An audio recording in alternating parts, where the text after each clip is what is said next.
Je me rappelle très bien un homme sage qui m'a dit il y a longtemps que dans une église donnée, il y a pratiquement 3 groupes de gens. Il y a à peu près un tiers des croyants de n'importe quelle congrégation qui traversent des épreuves et traversent des moments durs et traversent des difficultés. Il y a un autre tiers qui vient juste de sortir des moments durs et des difficultés et des épreuves. En revanche, il y a le 3e tiers qui est sur le point d'entrer dans les difficultés. Maintenant, si vous ne les traversez pas, vous y êtes exposé et ce message s'adresse à vous aussi. En d'autres termes, ce que je vais faire, ce que je vais dire aujourd'hui dans cette partie de la série de messages, Portrait de la grâce de la vie de Jacob, s'applique en fait à chacun de nous, sans exception, que nous traversions une épreuve, que nous sortions d'une épreuve ou que nous soyons sur le point d'entrer dans une épreuve. Si vous avez lu certains à le contrôle, vous sauriez que je ne suis pas étranger aux épreuves de la vie, que je ne suis pas étranger à être dans le désert, seul, avec Dieu, ne sachant plus où donner de la tête, physiquement, littéralement, dans des pays où je ne connaissais personne et où Dieu m'a retrouvé dans mon berceau. Je veux vous dire une chose, sachant maintenant, je comprends pourquoi 51:17, il dit « Un cœur brisé et contrit. » J'en étais témoin, je l'ai vécu, et des centaines de vous peuvent témoigner de ces expériences. Mais quand je repense à ces moments difficiles de ma vie, à ces moments d'épreuve, à ces moments où j'étais seul avec Dieu, personne d'autre au monde ne pouvait savoir où j'en étais à un moment donné. Quand je repense à ces moments où j'étais désespéré devant Dieu, je peux honnêtement vous déclarer que ce n'étaient pas des moments ni agréables, ni drôles, ni une partie de plaisir, ni des moments dont je me réjouis. Ce ne sont pas des moments auxquels je repense et je dis « Ah, si seulement je pouvais les revivre !» Je vous l'assure, ce serait vous mentir. C'était des moments difficiles et je n'ai pas envie de les revivre. Mais je peux aussi vous déclarer comme un fait que quand je repense à ces jours-là, quand je repense à ces moments difficiles, d'épreuve, de solitude avec Dieu, à ces moments de désert, spirituellement parlant, je peux aussi vous déclarer que quand j'y repense, je me rends compte que c'était des moments de progrès. J'ai connu en ces moments difficiles plus de progrès que quand les choses étaient sublimes. Je repense à ces moments-là et je me rends compte que c'était des moments de maturité en Christ. Ces moments ont toujours été des moments de bénédiction. Ils ont toujours été des moments d'affermissement. Ils ont toujours été des moments d'apprentissage et de progrès. Ils ont toujours été des moments où je pouvais rencontrer Dieu face à face. Comme il y a toujours, j'ai senti la présence de Dieu d'une façon unique que je ne peux dire d'aucune autre façon. Donc, dans cette série de messages, Portrait de la grâce, nous trouvons Jacob seul. Seul avec Dieu, personne n'est là. Il est tout seul. Et il n'a qu'une pierre pour oreiller. Il n'a que les toiles pour couverture. Il n'a que la terre dure pour matelas. Seul avec Dieu. Il n'y avait pas maman Rebecca pour et prendre soin de lui et le pouponner. Il n'y avait pas papa Isaac pour lui donner sa bénédiction. Il n'y avait pas de travail urgent pour l'occuper et occupé. Il n'y avait pas d'intrigue et de combine pour lui occuper l'esprit. Il n'y avait pas de planification. Il se trouvait dans le désert, tout seul, avec Dieu.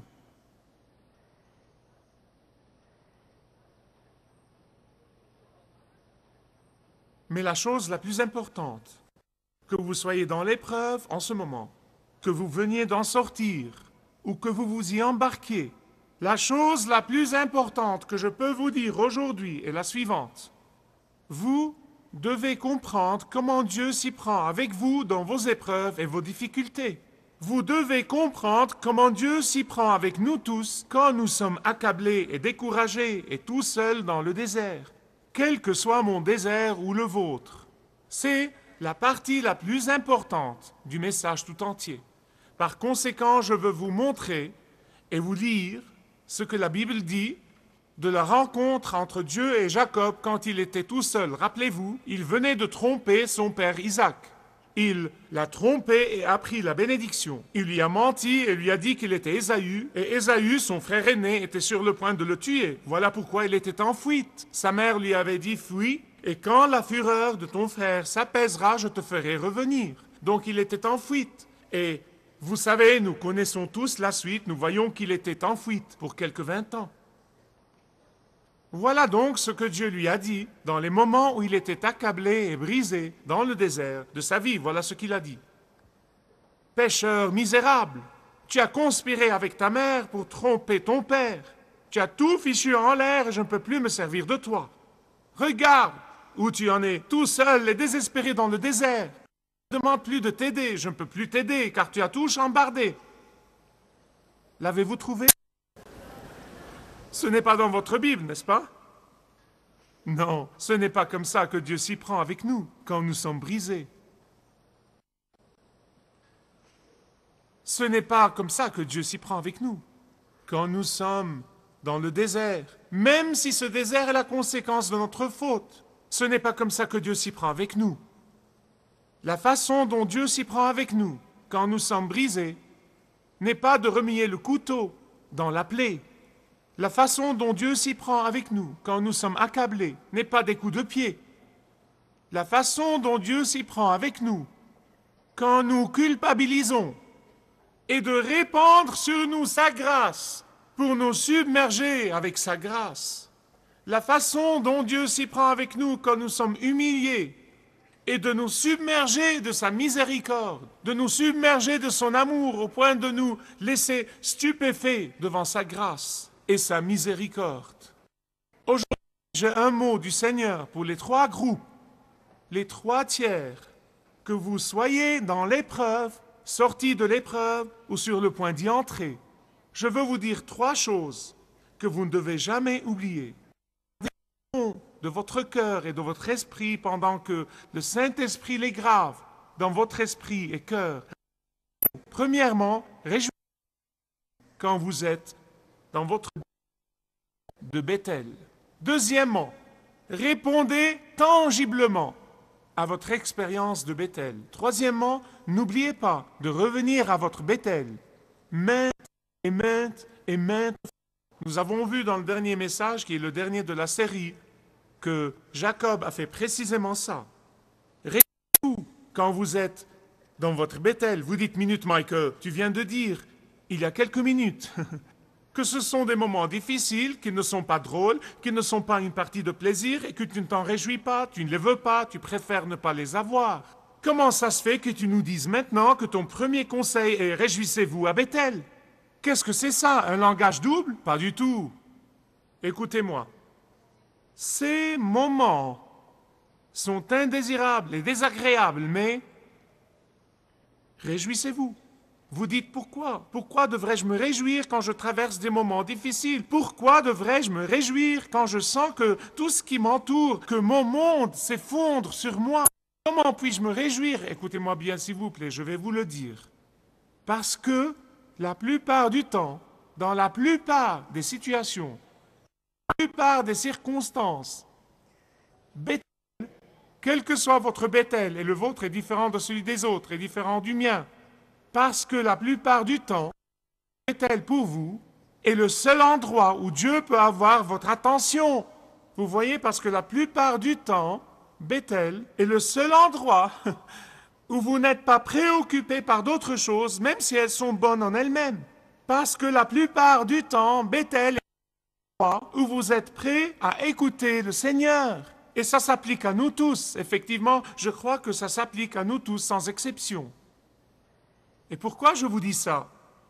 Parce que je pars d'une hypothèse, d'une présupposition, mais je pense que mon hypothèse est correcte. Et s'il y a une chose que je connais sur la nature humaine et sur moi-même, je sais que pour la plupart de notre réaction naturelle, quand nous entrons dans une expérience de Bethel, notre réaction naturelle est quoi? Sors-moi de là, Seigneur! Sors-moi de là! Fais quelque chose et fais-le vite. Trouve-moi le moyen d'en sortir. Pourquoi, Seigneur? Pourquoi n'as-tu pas répondu à mes prières? Pourquoi ne m'as-tu pas entendu jusque-là? J'ai prié, je t'ai demandé, Seigneur, délivre-moi. Au lieu de ça, réjouissez-vous dans votre Bethel. Pourquoi? Parce qu'il y a des rêves et des visions que Dieu veut vous communiquer à Bethel et qu'il ne peut jamais vraiment vous communiquer autre part. Il y a une sorte de bénédiction que vous ne pouvez recevoir que quand vous êtes à Bethel. Il y a des choses glorieuses que le Seigneur veut que vous ayez et qui ne peuvent vous être données quand vous êtes sur la cime. Vous devez être dans la vallée.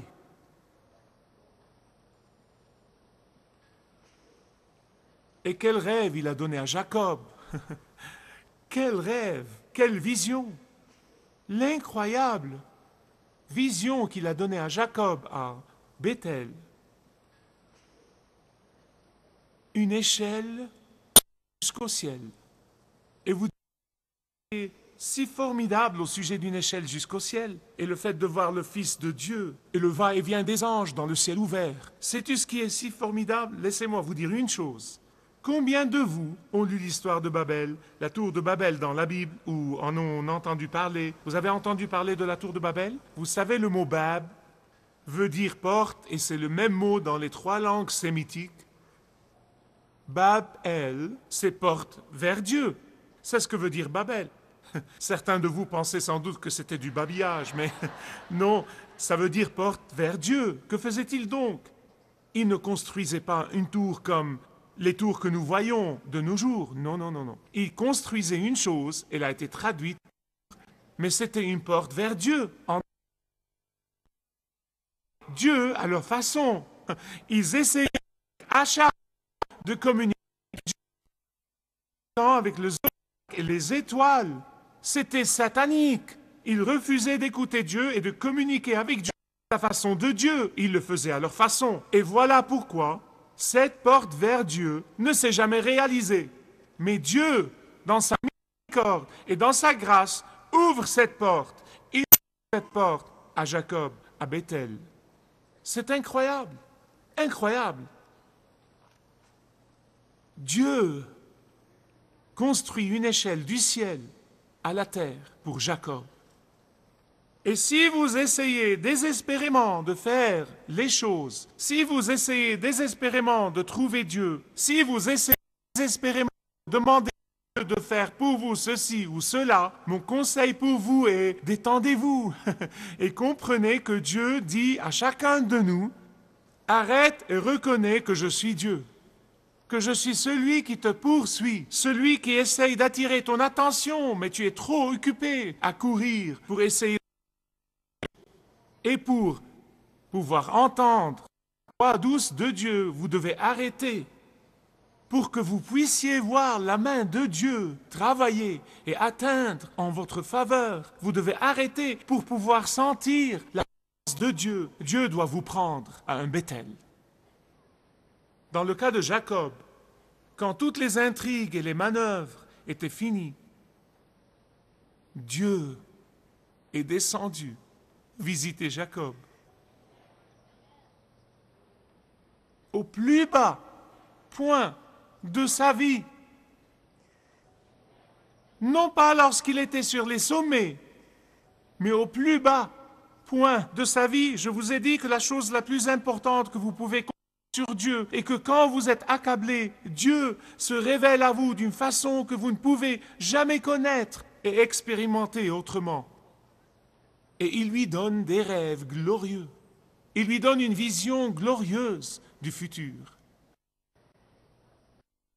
Et Jacob ne peut s'empêcher de conclure à la fin de la vision, dans 28-17, Genèse 28-17, que ce lieu est redoutable.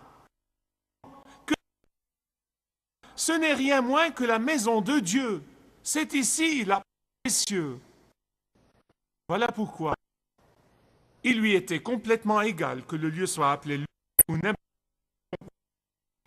quel.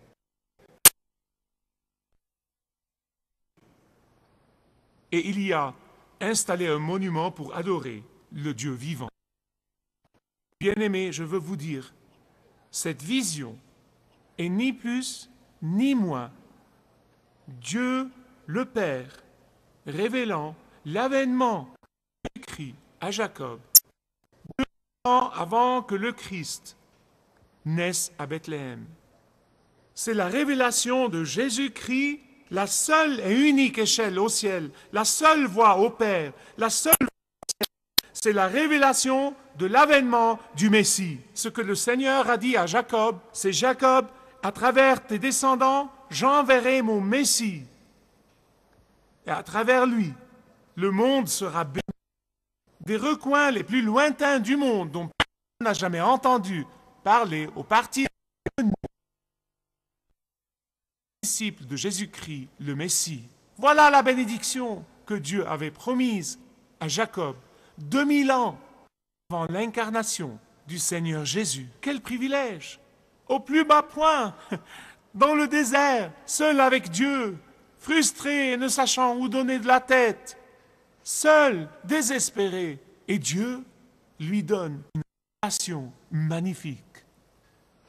Non seulement il lui a confirmé et reconfirmé toutes les promesses qu'il avait faites à son grand-père, mais aussi il lui a assuré que le Messie viendra à travers lui. Vous rappelez-vous le livre de Jean, où Philippe essaye d'aller chercher Nathanaël? Il lui dit, Nathanaël, viens, nous avons trouvé le Messie, nous avons trouvé celui dont les Écritures et dont Moïse et les prophètes nous ont parlé. Alors Nathanaël dit, je ne suis pas sûr, peut-il venir de Nazareth quelque chose de bon? Philippe lui dit, viens et vois. Tu sais, ne me crois pas sur parole, viens le voir. En le voyant venir, Jésus dit, tu es un Israélite dans lequel il n'y a point de fraude. Une vision d'une échelle liée au ciel et le Fils de l'homme descendant. Que disait Jésus à Nathanaël? Il disait, Nathanaël, je ne suis rien d'autre que mon Père a donné à Jacob, son serviteur, il y a 2000 ans. Et Nathanaël, qui est devenu un disciple de Jésus-Christ, mort de martyr, il a vu la réalisation du rêve de Jacob dans le Seigneur Jésus-Christ. Réjouissez-vous quand vous êtes dans votre Bethel. Deuxièmement, tangiblement à votre expérience de Bethel. Une des choses tragiques que certains des croyants font, et c'est une erreur et tendance à dissiper notre douleur. Nous dissipons notre épreuve, nous dissipons notre malheur, nous dissipons notre souffrance. Deuxième point est, de grâce, ne dissipez pas cette expérience du désert, ne dissipez pas votre expérience de Bethel, mais répondez de façon tangible. Jacob a répondu à la révélation de Dieu. Comment? En disant, merci Seigneur, c'est fini? Non, non, non, non, non. Non. Il a répondu tangiblement. Il a répondu avec un engagement à l'avance. Avant la bénédiction, il a fait l'engagement. Vous rappelez-vous comment dans la Bible, dans le livre des rois, comment le prophète Élie a prié et il n'y eut pas de pluie pour 3 ans? Puis il a su qu'il était temps pour Dieu d'accomplir sa promesse et il a prié pour que la pluie tombe. Puis il a dit à son serviteur, il a dit, cours et va voir s'il y a des nuages. J'ai prié, Dieu va répondre. Il s'en va, puis revient. Non, non, non, il n'y a rien, pas de nuages. Deuxième fois, troisième fois, quatrième fois. La 7e fois, il revient et dit, il y a un petit nuage, comme la paume de la main. Et le prophète lui dit, distribue les parapluies. Vous voyez, il a à l'avance.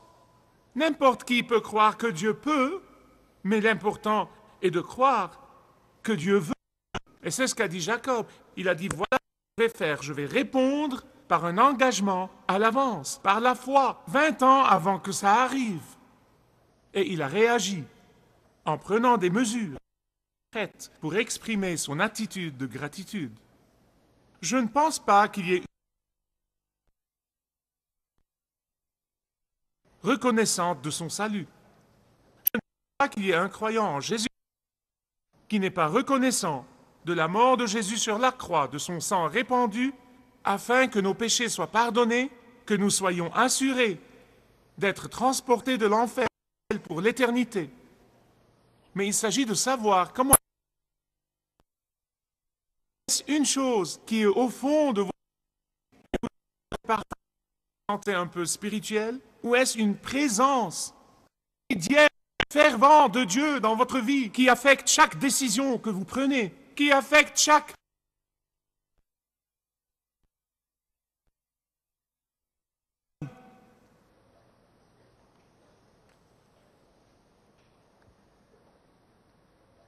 Manifester un intérêt à la grâce de Dieu ne vous apporte pas la bénédiction ordinaire que Dieu nous a donnée. La plupart des chrétiens font tout juste un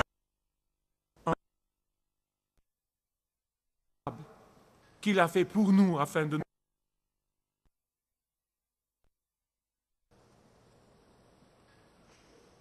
Écoutez ce qu'a dit Jésus. Il me donnera que c'était 400 ans avant que la loi dise payer la dîme. 400 ans.